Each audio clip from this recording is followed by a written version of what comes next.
இன்றைய வாசகங்கள் ஏப்ரல் 18, 2025. திருப்பாடுகளின் வெள்ளி. முதல் வாசகம். நம் குற்றங்களுக்காக காயமடைந்தார். இறைவாக்கினர் எசாயா நூலிலிருந்து வாசகம். இதோ என் ஊழியர் சிறப்படைவார். அவர் மேன்மைப்படுத்தப்பட்டு உயர்த்தப்பட்டு பெரிதும் மாட்சியுறுவார். அவரைக் கண்ட பலர் திகைப்புற்றனர். அவரது தோற்றம் பெரிதும் உருக்குலைந்ததால் மனித சாயலே அவருக்கு இல்லாதிருந்தது. மானிடரின் உருவமே அவருக்கு இல்லை. அவ்வாறே அவர் பல பிற இனத்தாரை அதிர்ச்சிக்குள்ளாக்குவார். அரசர்களும் அவரை முன்னிட்டு வாய்ப்பொத்தி நிற்பர். ஏனெனில் தங்களுக்கு சொல்லப்படாததை அவர்கள் காண்பார். தாங்கள் கேள்விப்படாததை அவர்கள் புரிந்து கொள்வர். நாங்கள் அறிவித்ததை நம்பியவர் யார்? ஆண்டவரின் ஆற்றல் யாருக்கு வெளிப்படுத்தப்பட்டது? இளந்தளிர் போலும் வறண்ட நில வேர் போலும் ஆண்டவர் முன்னிலையில் அவர் வளர்ந்தார். நாம் பார்ப்பதற்கேற்ப அமைப்போ அவருக்கு இல்லை. நாம் விரும்பத்தக்க தோற்றமும் அவருக்கு இல்லை. அவர் இகழப்பட்டார், மனிதரால் புறக்கணிக்கப்பட்டார். வேதனையுற்ற மனிதராய் இருந்தார், நோயுற்று நலிந்தார். காண்போர் தம் முகத்தை மூடிக்கொள்ளும் நிலையில் அவர் இருந்தார். அவர் இழிவுபடுத்தப்பட்டார். அவரை நாம் மதிக்கவில்லை. மெய்யாகவே அவர் நம் பிணிகளை தாங்கிக் கொண்டார். நம் துன்பங்களை சுமந்து கொண்டார். நாமோ அவர் கடவுளால் வதைக்கப்பட்டு நொறுக்கப்பட்டவர் என்றும் சிறுமைப்படுத்தப்பட்டவர் என்றும் எண்ணினோம். அவரோ நம் குற்றங்களுக்காக காயமடைந்தார், நம் தீச்செயல்களுக்காக நொறுக்கப்பட்டார். நமக்கு நிறைவாழ்வை அளிக்க அவர் தண்டிக்கப்பட்டார். அவர்தம் காயங்களால் நாம் குணமடைகின்றோம். ஆடுகளைப் போல நாம் அனைவரும் வழி தவறி அலைந்தோம். நாம் எல்லோரும் நம் வழியே நடந்தோம். ஆண்டவரோ நம் அனைவரின் தீச்செயல்களையும் அவர் மேல் சுமத்தினார். அவர் ஒடுக்கப்பட்டார், சிறுமைப்படுத்தப்பட்டார். ஆயினும் அவர் தம் வாயை திறக்கவில்லை. அடிப்பதற்கு இழுத்துச் செல்லப்பட்ட ஆட்டுக்குட்டி போலும், ரோமம் கத்தரிப்போர் முன்னிலையில் கத்தாத செம்மறி போலும் அவர் தம் வாயை திறவாதிருந்தார். அவர் கைது செய்யப்பட்டு, தீர்ப்பிடப்பட்டு இழுத்து செல்லப்பட்டார். அவருக்கு நேர்ந்ததைப் பற்றி அக்கறை கொண்டவர் யார்? ஏனெனில் வாழ்வோர் உலகினின்று அவர் அகற்றப்பட்டார். என் மக்களின் குற்றத்தை முன்னிட்டு கொலையுண்டார். வன் செயல் எதுவும் அவர் செய்ததில்லை. வஞ்சனை எதுவும் அவர் வாயில் இருந்ததில்லை. ஆயினும் தீயவரிடையே அவருக்கு கல்லறை அமைத்தார்கள். செத்தபோது அவர் செல்வரோடு இருந்தார். அவரை நொறுக்கவும் நோயால் வதைக்கவும் ஆண்டவர் திருவுளம் கொண்டார். அவர் தம் உயிரை குற்ற நீக்க பலியாக தந்தார். எனவே தம் வழிமரபு கண்டு நீடு வாழ்வார். ஆண்டவரின் திருவுளம் அவர் கையில் சிறப்புறும். அவர் தம் துன்ப வாழ்வின் பயனை கண்டு நிறைவடைவார். நேரியவராகிய என் ஊழியர் தம் அறிவால் பலரை நேர்மைக்குள்ளாக்குவார். அவர்களின் தீச்செயல்களை தாமே சுமந்து கொள்வார். ஆதலால் நான் அவருக்கு மதிப்பு மிக்கவரிடையே சிறப்பளிப்பேன். அவரும் வலியவரோடு கொள்ளைப் பொருளை பங்கிடுவார். ஏனெனில் அவர் தம்மையே சாவுக்கு கையளித்தார். கொடியவருள் ஒருவராக கருதப்பட்டார். ஆயினும் பலரின் பாவத்தை சுமந்தார். கொடியோருக்காக பரிந்து பேசினார். இது ஆண்டவரின் அருள்வாக்கு. இறைவா உமக்கு நன்றி. பதிலுரை பாடல். பல்லவி. தந்தையே உம் கையில் என் உயிரை ஒப்படைக்கின்றேன். ஆண்டவரே, உம்மிடம் நான் அடைக்கலம் புகுந்துள்ளேன். நான் ஒருபோதும் வெட்கமட விடாதேயும். உமது நீதிக்கேற்ப என்னை விடுவித்தருளும். உமது கையில் என் உயிரை ஒப்படைக்கின்றேன். வாக்கு பிறழாத இறைவனாகிய ஆண்டவரே, நீர் என்னை மீட்டருளினீர். பல்லவி. தந்தையே உம் கையில் என் உயிரை ஒப்படைக்கின்றேன். என் பகைவர் அனைவரின் இகழ்ச்சிக்கு உள்ளானேன். என்னை அடுத்திருப்போரின் பேரழிவுக்கு ஆளானேன். என் நண்பர்களுக்கு பேரச்சம் வருவித்தேன். என்னை தெருவில் பார்ப்போர் என்னிடமிருந்து விலகி ஓடுகின்றனர். இறந்தோர் போல் நினைவு நின்று நான் அகற்றப்பட்டேன். உடைந்து போன மட்கலம் போல ஆனேன். பல்லவி. தந்தையே உம் கையில் என் உயிரை ஒப்படைக்கின்றேன். ஆண்டவரே, நான் உம்மீது நம்பிக்கை வைத்துள்ளேன். நீரே என் கடவுள் என்று சொன்னேன். என் வாழ்வின் ஒவ்வொரு கட்டமும் உமது கையில் உள்ளது. என் எதிரிகளின் கையினின்றும், என்னை துன்புறுத்துவோரின் கையினின்றும் என்னை விடுவித்தருளும். பல்லவி. தந்தையே, உம் கையில் என் உயிரை ஒப்படைக்கின்றேன். உமது முகத்தின் ஒளி அடியோன் மீது விழும்படி செய்யும். உமது பேரன்பால் என்னை விடுவித்தருளும். ஆண்டவருக்காக நம்பிக்கையுடன் காத்திருப்போரே, நீங்கள் அனைவரும் உள்ளத்தில் வலிமையையும் உறுதியையும் கொண்டிருங்கள். பல்லவி. தந்தையே, உம் கையில் என் உயிரை ஒப்படைக்கின்றேன். இரண்டாம் வாசகம். கீழ்ப்படிதலை கற்றுக்கொண்டார். தமக்கு கீழ்ப்படிவோர் அனைவரும் என்றென்றும் மீட்படைய காரணமானார். எபிரேயருக்கு எழுதப்பட்ட திருமுகத்திலிருந்து வாசகம். வானங்களை கடந்து சென்று இறைமகனாகிய இயேசுவை நாம் தனிப்பெரும் தலைமை குருவாக கொண்டுள்ளதால் நாம் அறிக்கையிடுவதை விடாது பற்றிக் கொள்வோமாக. ஏனெனில் நம் தலைமை குரு நம்முடைய வலுவின்மையைக் கண்டு இரக்கம் காட்ட இயலாதவர் அல்ல. மாறாக எல்லா வகையிலும் நம்மைப் போல சோதிக்கப்பட்டவர், எனினும் பாவம் செய்யாதவர். எனவே நாம் இரக்கத்தை பெறவும் ஏற்ற வேளையில் உதவக்கூடிய அருளினை கண்டடையவும் அருள் நிறைந்த இறை அரியணையை துணிவுடன் அணுகி செல்வோமாக. அவர் இவ்வுலகில் வாழ்ந்த காலத்தில் தம்மை சாவிலிருந்து காப்பாற்ற வல்லவரை நோக்கி உரத்த குரல் எழுப்பி கண்ணீர் சிந்தி மன்றாடி வேண்டினார். அவர் கொண்டிருந்த இறைப்பற்று கலந்த அச்சத்தை முன்னிட்டு கடவுள் அவருக்கு செவிசாய்த்தார். அவர் இறைமகனாய் இருந்தும் துன்பங்கள் வழியே கீழ்ப்படிதலை கற்றுக்கொண்டார். அவர் நிறைவுள்ளவராகி தமக்கு கீழ்ப்படிவோர் அனைவரும் என்றென்றும் மீட்படைய காரணமானார். இது ஆண்டவர் நல்வாக்கு. இறைவா உமக்கு நன்றி. நற்செய்தி வாசகம். யோவான் எழுதியபடி நாம் ஆண்டவராகிய இயேசு கிறிஸ்துவின் திருப்பாடுகள். இயேசு தம் சீடரோடு கெதரோன் என்னும் நீரோடையை கடந்து சென்றார். அங்கே ஒரு தோட்டம் இருந்தது. தம் சீடர்களோடு இயேசு அதில் நுழைந்தார். அவரை காட்டிக் கொடுத்த யூதாசுக்கு அந்த இடம் தெரியும். ஏனெனில் இயேசுவும் அவருடைய சீடர்களும் அடிக்கடி அங்கு கூடுவர். படைப்பிரிவினரையும் தலைமை குருக்களையும் பரிசேயரையும் அனுப்பிய காவலர்களையும் கூட்டிக்கொண்டு யூதாசு விளக்குகளோடும் பந்தங்களோடும் படைகளோடும் அங்கு வந்தான். தமக்கு நிகழப்போகிற அனைத்தையும் அறிந்த இயேசு அவர்கள் முன் சென்று, யாரை தேடுகிறீர்கள் என்று கேட்டார். அவர்கள் மறுமொழியாக, நாசரேத்து இயேசுவை தேடுகிறோம் என்றார்கள். இயேசு, நான் தான் என்றார். அவரை காட்டிக் கொடுத்த யூதாசும் அவர்களோடு நின்று கொண்டிருந்தான். நான் தான் என்று இயேசு அவரிடம் சொன்னதும் அவர்கள் பின்வாங்கி தரையில் விழுந்தார்கள். யாரை தேடுகிறீர்கள் என்று இயேசு மீண்டும் அவர்களிடம் கேட்டார். அவர்கள், நாசரேத்து இயேசுவை தேடுகிறோம் என்றார்கள். இயேசு அவர்களை பார்த்து, நான் தான் என்று உங்களிடம் சொன்னேனே. நீங்கள் என்னை தேடுகிறீர்கள் என்றால் இவர்களை போக விடுங்கள் என்றார். நீர் என்னிடம் ஒப்படைத்தவர்களுள் எவரையும் நான் இழந்துவிடவில்லை என்று அவரே கூறியிருந்தது இவ்வாறு நிறைவேறியது. சீமோன் பேதுருவிடம் ஓர் வாள் இருந்தது. அதை அவர் உருவி தலைமை குருவின் பணியாளரை தாக்கி அவரது வலக்காதை வெட்டினார். அப்பணியாளர் பெயர் மால்கு. இயேசு பேதுருவிடம், வாளை உறையில் போடு. தந்தை எனக்கு அளித்த துன்பக் கிண்ணத்திலிருந்து நான் குடிக்காமல் இருப்பேனோ என்றார். படைப்பிரிவினரும் ஆயிரத்தவர் தலைவரும் யூதர்களின் காவலர்களும் இயேசுவை பிடித்து கட்டி முதலில் அவரை அண்ணாவிடம் கொண்டு சென்றார்கள். ஏனெனில் அந்த ஆண்டில் தலைமை குருவாய் இருந்த கயபாவுக்கு அவர் மாமனார். இந்த கயபாதான் மக்களுக்காக ஒருவர் மட்டும் இறப்பது நல்லது என்று யூதர்களுக்கு ஆலோசனை கூறியவர். சீமோன் பேதுருவும் மற்றொரு சீடரும் இயேசுவை பின்தொடர்ந்து வந்தனர். அந்த சீடர் தலைமை குருவுக்கு அறிமுகமானவர். ஆகவே இயேசுவுடன் தலைமை குருவின் மாளிகை முற்றத்தில் நுழைந்தார். பேதுரு வெளியில் வாயில் அருகே நின்று கொண்டிருந்தார். அப்பொழுது தலைமை குருவுக்கு அறிமுகமாயிருந்த அந்த சீடர் வெளியே வந்து வாயில் காவலரிடம் சொல்லி பேதுருவை உள்ளே கூட்டிச் சென்றார். வாயில் காவல் செய்த அப்பணிப்பெண் இயேசுவிடம், நீயும் இம்மனிதனுடைய சீடர் ஒருவன்தானே என்று கேட்டார். பேதுரு இல்லை என்றார். அப்போது குளிராய் இருந்ததால் பணியாளர்களும் காவலர்களும் கரியினால் தீ மூட்டி அங்கே நின்று குளிர்காய்ந்து கொண்டிருந்தார்கள். பேதுருவும் சென்று அவர்களோடு நின்று குளிர் காய்ந்து கொண்டிருந்தார். தலைமை குரு இயேசுவின் சீடர்களைப் பற்றி அவருடைய போதனையைப் பற்றியும் அவரிடம் கேட்டார்.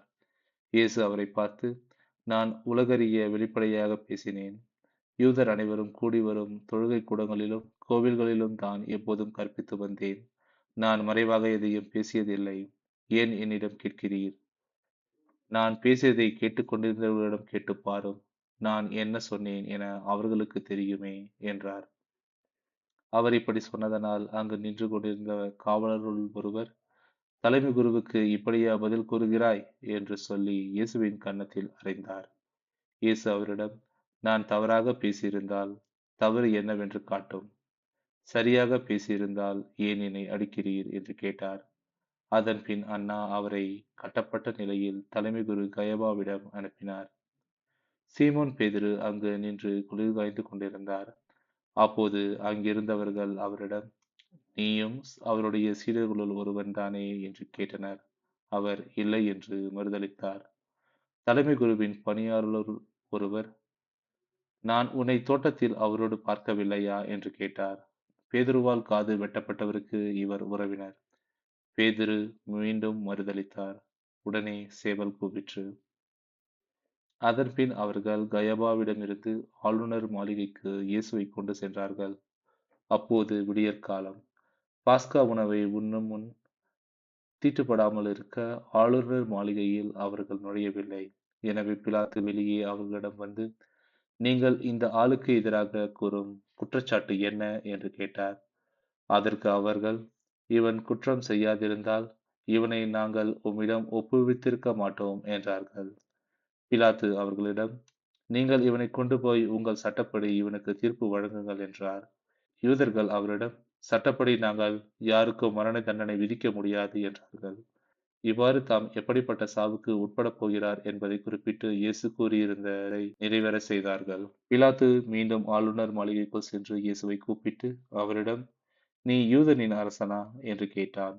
இயேசு மறுமொழியாக, நீரா இதை கேட்கிறீரா? அல்லது மற்றவர்கள் என்னை பற்றி உம்மிடம் சொன்னதை வைத்து கேட்கிறீரா என்று கேட்டார். அதற்கு பிலாத்து, நான் ஒரு யூதனா என்ன? உன் இனத்தவரும் தலைமை குருக்களும் தானே உன்னை என்னிடம் ஒப்புவித்தார்கள். நீ என்ன செய்தாய் என்று கேட்டான். இயேசு மறுமொழியாக, எனது ஆட்சி இவ்வுலக ஆட்சி போன்றது அல்ல.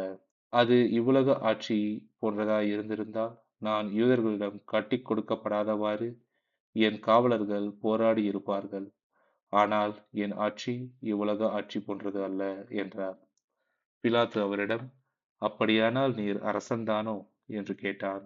அதற்கு அவர், அரசன் என்று நீர் சொல்கிறீர். உண்மையை எடுத்துரைப்பதே என் பணி.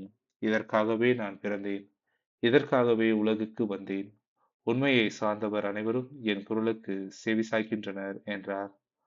பிலாத்து அவரிடம், உண்மையா? அது என்ன என்று கேட்டார். இப்படி கேட்ட பின்பு பிலாத்து மீண்டும் யூதரிடம் சென்று, இவனிடம் நான் குற்றம் ஒன்றும் காணவில்லையே என்றான். மேலும் பாஸ்கா விழாவின் போது உங்கள் விதிப்படி ஒரு கைதியை விடுதலை செய்யும் வழக்கம் உண்டே. யூதரின் அரசனாகிய இவனை நான் விடுதலை செய்யட்டுமா? உங்கள் விருப்பம் என்ன என்று கேட்டார். அதற்கு அவர்கள், இவன் வேண்டாம், பரபாவை விடுதலை செய்யும் என்று மீண்டும் கத்தினார்கள். அந்த பரபா ஒரு கள்வன். பின்னர் பிலாத்து இயேசுவை சாட்டையால் அடிக்க செய்தான். வீரர்கள் ஒரு முள்முடி பின்னி அவர் தலைமேல் வைத்து செந்நிற மேலாடையை அவருக்கு அணிவித்தார்கள். அவரிடம் வந்து, யூதரின் அரசரே வாழ்க என்று சொல்லி அவருடைய கன்னத்தில் அறைந்தார்கள்.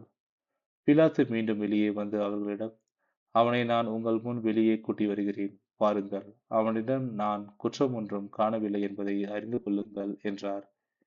இயேசு முள்முடியும் செந்நிற ஆடையும் அணிந்தவராய் வெளியே வந்தார்.